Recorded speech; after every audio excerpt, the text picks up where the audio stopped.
아멘. 자, 오늘 이 새벽에 하나님께서 우리에게 주시는 하나님 말씀은 사무엘상 28장 20절에서 25절까지 말씀입니다. 사무엘상 28장 20절에서 25절까지 말씀, 저와 여러분이 한 절씩 교독합니다.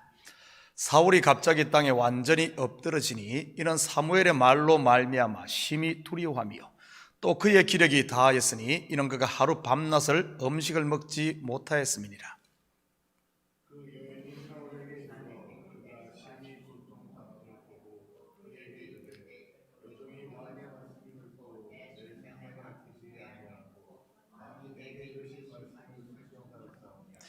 그런즉 청하건대 이제 당신도 여종의 말을 들으사 내가 왕 앞에 한 조각 떡을 드리게 하시고 왕은 잡수시고 길 가실 때에 기력을 얻으소서 하니,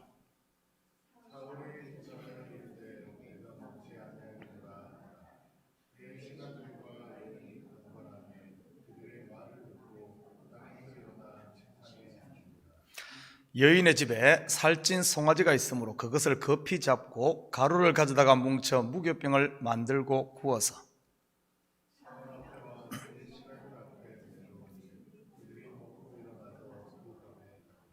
아멘.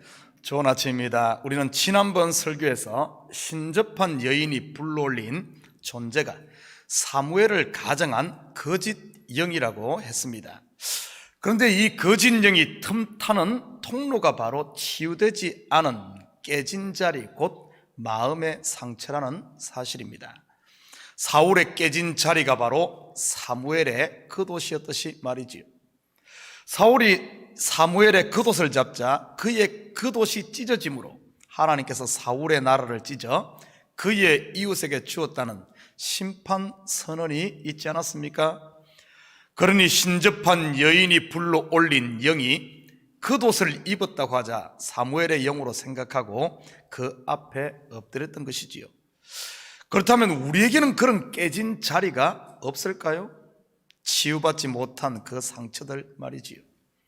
그로 인해 평생을 거기에 묶여 살고 있는 이런 부분들 말입니다. 그렇다면 성경에서 이 깨진 자리가 말하고자 하는 구속사적 의미는 무엇인지 한번 살펴보도록 하겠습니다. 구속사로 보면 우리 인생은 모두 깨진 질그릇의 상태로 태어납니다. 각 가정에서 쓰는 주방용품들의 상당 부분이 질그릇 제품 아닙니까? 대부분의 접시나 보울이 다 도자기로 만든 것들 아닌가요? 물론 플라스틱이나 스테인으로 만든 것도 있지만 말이지요. 여러분은 접시가 깨지면 어떻게 합니까? 그냥 바로 쓰레기통으로 버리지 않습니까? 괜히 그냥 두었다가는 손이나 발이 다칠 수 있기 때문이지요. 사실 우리 인생의 상태가 바로 그런 상태입니다. 성경적 언어로 말한다면 바로 아담, 곧 흙, 먼지라는 뜻입니다. 우리는 모두 아담으로 태어나지요. 믿고 싶지 않겠지만 그건 사실입니다. 태어나면서부터 죄 가운데 태어나는 죄인이라는 말입니다. 그렇다면 깨진 질그릇 상태 그냥 그대로 가지고 있으면 어떻게 될까요? 이 사람 저 사람에게 상처만 주다가 결국 쓰레기통 신세가 되겠지요. 맞습니다. 우리 속에 있는 죄, 그리고 그로 말미암아 파생된 상처들을 그냥 그대로 두면 그 상처는 더 커지게 되는 것이지요. 욕심이 잉태한 적 죄를 낳고 죄가 장성한 적 사망을 낳는 것처럼 말입니다. 우리 몸의 상처도 마찬가지 아닌가요? 어릴 때 입은 작은 흉터가 어른이 되면서 더 커지지 않던가요? 그런데 그 깨진 부분, 즉 죄와 우리의 상처를 십자가 앞에 내려놓으면 어떻게 될까요? 다시 말해 전능자의 손에 들려진다면 말이지요. 우리는 복음서를 통해 예수님 앞에 죄와 허물을 내어놓은 수많은 사람들을 볼 수 있습니다. 베드로도, 막달라 마리아도, 남편 6을 두었던 사마리아 여인도, 그리고 세리장 삭개오도 말이지요. 그 외에 수많은 병자들과 죄인들 말입니다. 다들 어떻게 되었습니까? 깨졌던 질그릇들 말이지요. 쓰레기통으로 지킹했나요? 아닙니다. 하나님의 손에 들려진 그들, 하나님의 아들이 대신 깨짐으로 멋지게 재창조되지 않습니까? 하나님의 걸작품으로, 하나님의 아들로 말이지요. 성경에서 이것을 거듭남 또는 구원이라고 하며 하나님께서는 그들을 통해 영광 받으시기를 원한다는 사실입니다. 그리고 하나님의 영광을 드러내는 그런 존재들을 성경에서는 별이라고 하고요, 하늘의 별처럼 많은 아브라함의 자손이 되는 것이지요. 그리고 다니엘서서는 하나님의 영광을 드러내므로 어둠 가운데 있는 하나님의 백성들을 주께로 돌아오게 하는 성도를 하늘의 별처럼 빛나게 하시겠다고 약속했습니다. 똑같은 깨진 질그릇인데 어떻게 이렇게 다를 수가 있을까요? 한쪽은 쓰레기통 곧 영벌로, 한쪽은 그분의 걸작품 곧 영생으로 나오니 말이지요. 누구의 손에 들려지느냐가 이렇게 다른 결과를 가져오게 되는 것입니다. 깨진 상처와 심령을 의원이 되시는 예수님 앞에 내어놓는가, 아니면은 내 속에 파묻어 놓는가에 따라 말이지요. 아직도 하나님을 완고하고 무서운 하나님으로 오해하고 계신 분은 안 계신가요? 그래서 모든 것을 스스로 끌어안고 계신 분 말이지요. 더 이상 나무 뒤에 숨지 마시고 주님 앞에 나오시기 바랍니다. 그냥 벗은 몸 그대로 말이지요. 그러면 분명 우리 주님께서는 의의 가죽 옷으로 입혀주시니까요. 그 깨어진 빈틈이 지옥의 문이 되기도 하고 영생의 문이 되기도 한다는 사실을 명심하시기 바랍니다. 우리의 마음을 한번 들여다보시기 바랍니다. 여러분에게 있는 상처는 은혜의 통로입니까? 아니면 쥐들만 들락거리는 쥐구멍입니까? 이사야 55장 1절에서 3절입니다. 오라 너희 모든 목마른 자들아 물로 나오라. 돈 없는 자도 오라. 너희는 와서 사 먹되 돈 없이 값 없이 와서 포도주와 젖을 사라. 너희가 어찌하여 양식이 아닌 것을 위하여 은을 달아주며 배부르게 하지 못할 것을 위하여 수고하느냐. 내게 듣고 들을지어다. 그리하면 너희가 좋은 것을 먹을 것이며 너희 자신이 기름진 것으로 즐거움을 얻으리라. 너희는 귀를 기울이고 내게로 나와 들으라. 그리하면 너희의 영혼이 살리라. 내가 너희를 위하여 영원한 언약을 맺으리니 곧 다윗에게 허락한 확실한 은혜이니라. 참, 그런데 안타깝게도 사울은 하나님 앞에 나가지 않고 자기가 지고 있었습니다. 구속사의 그림으로 보면 율법으로 의롭게 되려고 했던 바로 율법주의자들의 모습을 사울왕이 담고 있었던 것이지요. 그러니 결국 그에게는 화가 선포된 것입니다. 곧 심판이지요. 20절 같이 봅니다. 사울이 갑자기 땅에 완전히 엎드려지니 이는 사무엘의 말로 말미암아 심히 두려워하며 또 그의 기력이 다하였으니 이는 그가 하루 밤낮을 음식을 먹지 못하였음이니라. 두려움이라는 마음의 혹을 때려갔던 사울왕은 혹을 2개나 달고 말았습니다. 요즘 말로 한다면 상고를 했다가 대법원 확정 판결이 난 꼴이지요.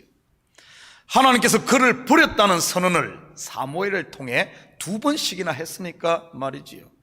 성경의 2라는 숫자는 정인의 수로 2번의 선고는 결국 확정 판결인 것입니다. 그런데도 사울은 하나님을 무시한 채 신접한 여인에게로 향했던 것이지요.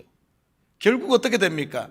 신접한 여인이 불놀린 이 귀신으로부터도 같은 소리를 듣게 되자 땅에 완전히 엎드러지고 맙니다. 한마디로 끝까지 마음을 완악해 하다가 바깥 어두운 데 내어 쫓겨 울며 일을 가는 꼴이지요. 우리는 사울의 이러한 비참한 말로를 가룟 유다를 통해서도 볼 수 있습니다. 자기의 스승을 팔았다가 양심의 찔림으로 한 번 엎드러지고 그리고 자살함으로 또 한 번 엎드러지고 배가 터져 죽는 비참한 말이지요. 결국 너무나 낙심한 사울은 음식을 먹을 기력조차 없게 됩니다. 우리는 이렇게 낙심한 또 한 사람을 앞에서 살펴보았습니다. 바로 나발이었지 않습니까? 아내 아비가일이 전해준 다윗이 왔다 갔다는 이야기를 듣고 말이지요, 그가 낙담하여 몸이 돌과 같이 되었습니다. 이런 사울에게 음식을 먹고 기운을 차릴 수 있게 신하들과 여인이 권하지만 그는 거절합니다. 신하들 입장에서는 얼마나 답답했겠습니까? 지금 블레셋과의 전쟁 중이지 않았습니까? 선봉에 서서 군사들에게 사기를 북돋워야 할 왕이 이러고 있으니 말이지요.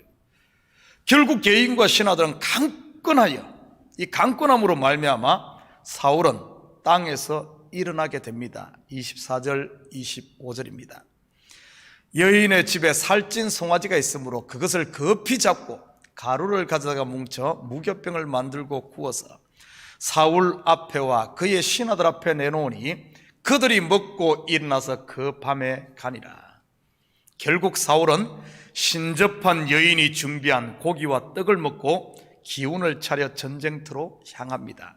그런데 그 길은 죽음으로 향하는 길이었던 것이지요. 우리가 사무엘을 공부하다 보면 다윗이 처한 상황과 사울이 처한 상황이 굉장히 유사함을 발견하게 됩니다. 물론 그 대처하는 방식은 전혀 반대이지만 말이지요, 사울이 처한 지금 상황과 똑같은 부분이 다윗에게도 있었습니다. 언제일까요? 가장 궁핍하고 배가 고팠던 때 말이지요. 바로 왕궁으로부터 갓 도망쳐 나왔을 때입니다.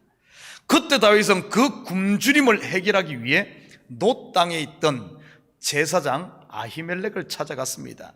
그리고 그곳 하나님의 성막에서 그는 제사장들만 먹을 수 있는 거룩한 떡을 먹게 됩니다. 구속사로 보면 성막에 있는 거룩한 떡, 곧 진설병의 실체는 예수 그리스도의 몸이요, 더 나아가 떡은 생명의 말씀을 예표하지 않습니까? 이는 곧 거룩한 떡에 참여를 했다는 것이지요. 그 힘으로 그는 광야로 피하게 되고 결국 이스라엘의 왕의 자리에 오르게 됩니다. 사울 왕이 참여한 떡은 바로 우상의 제물에 참여했던 것이지요. 이것을 쉽게 설명하자면 다윗은 거룩한 그리스도의 성찬에 참여하여 그리스도와 연합한 반면 사울은 우상의 제물에 참여함으로 우상과 연합을 하게 된 것입니다. 사랑하는 성도 여러분, 여러분에게도 영적 목마름과 굶주림이 있습니까? 더 이상 배부르게 못할 양식인 율법의 의, 곧 자기 자랑이나 자기 의를 쫓아 이 신접한 여인이 있는 엔돌로 더 이상 돌아가지 마시기 바랍니다. 우리가 가야 할 곳은 생명의 양식이 있는 십자가 앞에, 그 앞에 엎드림으로 다시는 목마르지 않을 생수와 떡인 그분의 은혜로 충만 받아야 하는 것이지요. 그래야만 우리가 이 땅에서 왕노릇할 수 있고 그리스도의 품에 안기는 것입니다. 그래서 우리 모두가 전능자의 손에 다시 들려짐으로 더 이상 깨진 그릇이 아닌 그분의 은혜와 사랑을 가득 담은 이 걸작품으로 오늘 하루도 여러분의 삶의 현장마다 생명의 떡을 공급하는 이 복음 전도자로 사는 이런 복된 하루가 되시기를 주님의 이름으로 축복합니다. 같이 기도하십시다. 사랑의 아버지 하나님, 참으로 감사를 드립니다. 깨진 질그릇과 같은 우리들을 주님께서 새롭게 빚어주셔서 하나님의 아들로 그리스도의 신부로 하나님의 거룩한 은혜와 사랑과 평강과 자유함을 담는 이런 아버지 한 금그릇으로 삼아주시니 참으로 감사를 드립니다.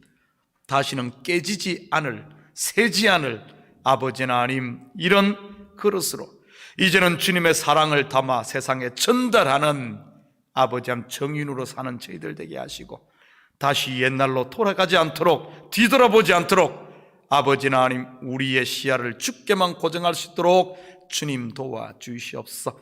아무리 세상이 유혹하고 아버지 하나님 문제들이 우리 앞을 가로막는다 할지라도 우리에게는 믿음의 지팡이가 있고 아버지 하나님 성령의 은혜가 있사오니 문제를 명하여 무너뜨리게 하시고 홍해를 가르며 앞으로 전진하는 믿음의 사람들 다 될 수 있도록 주여 도와주시옵소서.